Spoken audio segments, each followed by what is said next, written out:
Hi everybody, welcome back. Thank you so much for watching. I'm doing a tag video today. I haven't done a tag in a very long time. I've been shying away from them, mostly because I haven't been tagged to do any. I often get overlooked for these tags and it is just what it is. But I was fortunate enough to be tagged by the creator, Jacquelyn from FortWorthFamous. So thank you, Jacquelyn, for tagging me. So anyway, this is a tag about panning. It is the Panning Pro tag. The first question is, how did you learn about panning and what was your first impression? So I believe I've talked about this before. I know it came from YouTube. I think it was Empty's videos. I was really obsessed with Empty's videos. My first video on YouTube was an Empty's video because I thought they were really interesting. People finishing products and then talking about them. There's just something, I still really love those videos. I love watching them, getting a good sense of what people liked and didn't like about products because you used it for such a long period of time. And if you finished a complete bottle or jar or tube of something, you are going to have some pretty strong opinions, and I found that to be pretty useful. I found Project Panning through that, and I definitely started watching Project Pan videos, and my first impression was, this is cool, but why? Like, I didn't quite get it at first. I wasn't sure what people were accomplishing with panning, and it wasn't until I decided to take my own challenge on that I really got a better understanding and a true love for Project Panning. Question 2. What is the hardest thing you've panned? The hardest thing I'd say would definitely have to be the Naked palette. That thing did not want to die. It took forever. Such a struggle to finish that palette. Definitely worth it, but the Naked palette, that never again. Never again. The easiest thing, or the easiest things for me to pan, are things like foundations and face primers, generally because I know 3 months daily usage of a foundation and a primer, like full size, I will finish.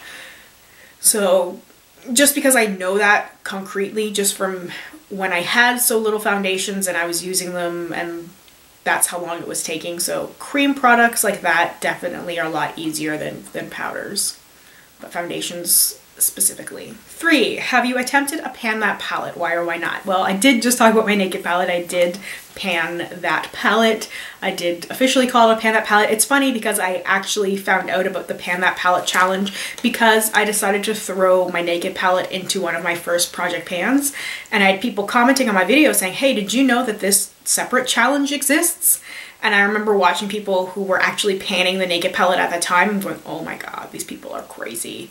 They're doing such an amazing job panning eyeshadows, and I had like a few, like, I just hit pan on a couple of shades at that point, and I was like, oh my god, I don't know, and it was months until I decided to take on Pan That palette as a separate challenge, as opposed to just sort of working on it on the side of my project pan, but I'm really glad I did. So useful. I'm currently panning the Urban Decay Naked Basics and the Urban Decay Vice LTD palette.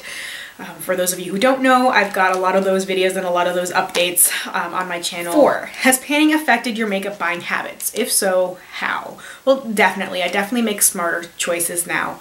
I have a wealth of knowledge of the products I like and the products I dislike and why, which is always in the back of my mind before I make a purchase. Because it's definitely not that I've been on a low buy or no buy. I'm still purchasing makeup, but I'm doing it much smarter. I've definitely been avoiding the drugstore binges where I would go and spend like $100 in one go on like sale makeup and just stuff that I was sort of interested in, and maybe things that are even like wrong shades for me just to try things out. I definitely don't do that anymore because I learned that it's not worth it. I really want to spend time and research the products and not just buy stuff because they're cheap. When it comes to drugstore makeup, like just because it's on sale doesn't mean I need it. There's been moments where I've been at the drugstore and I've been picking up all these products, and then I just hear that voice in my head being like, no. Like, that money can go somewhere else.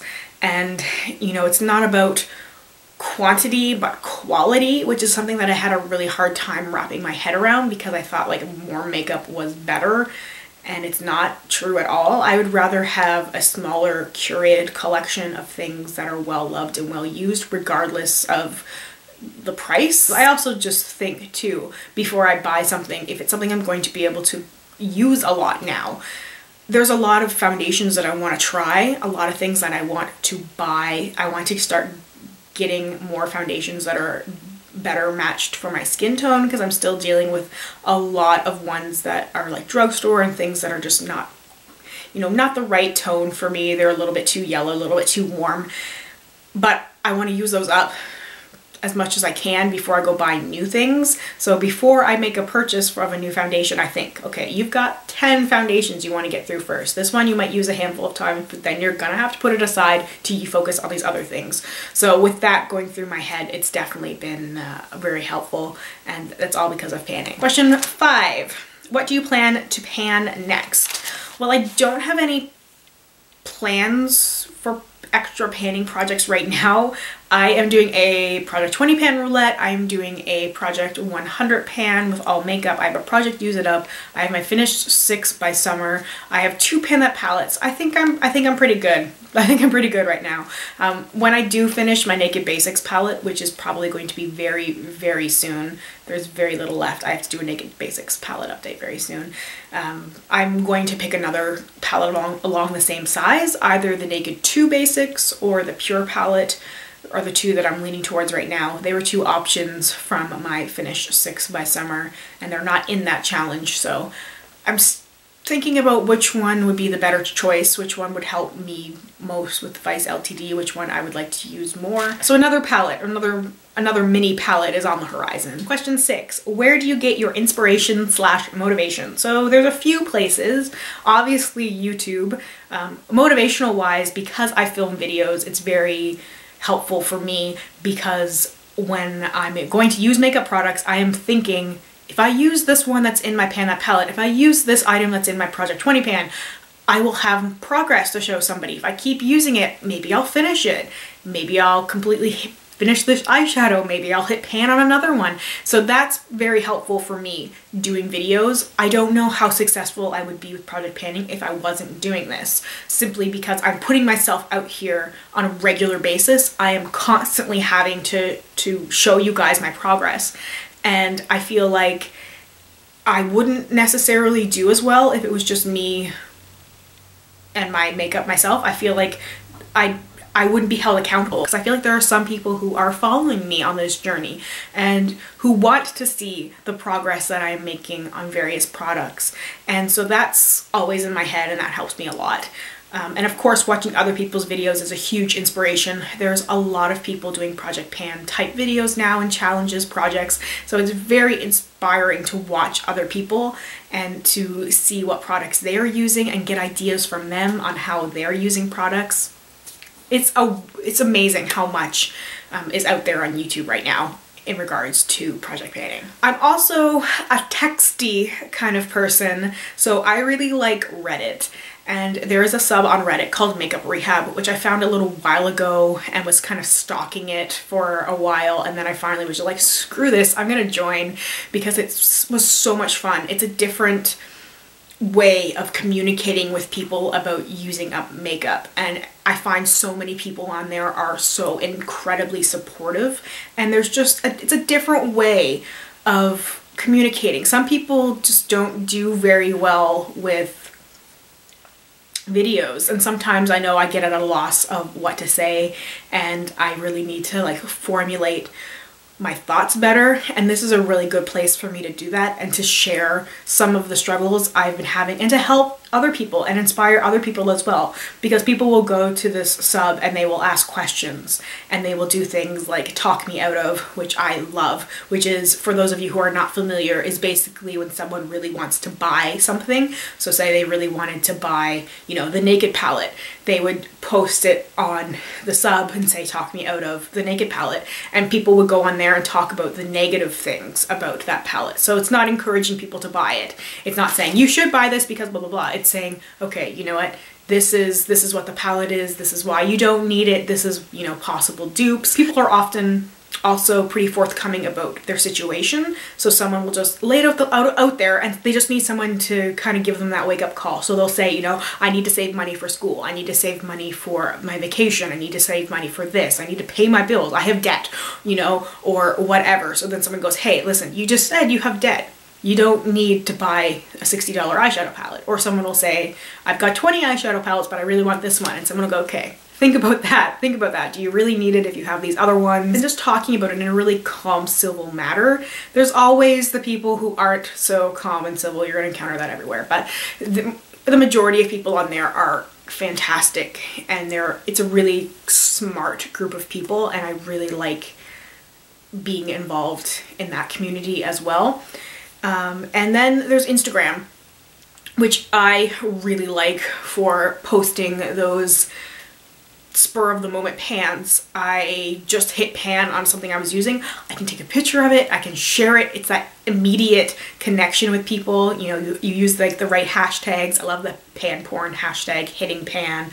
There's, you know, the Project Pan community hashtag. There's a bunch of different hashtags relating to the Project Pan community on Instagram, and I think it's really worthwhile to check out. If you have a smartphone, get the app, make yourself an account, even if you don't post often, although I would recommend using it for posting that way, because it's a nice little way to get some kind of immediate feedback. It's exciting, at least for me. You know, I fell down this rabbit hole, and I feel excited when I hit pan, and I want to share it with people. And there's a lot of people in the Instagram community who want to share your joy too, who will understand when you say, I hit pan on this, and you're going to get like 100 likes, and people are going to be commenting and supporting you, and it's wonderful.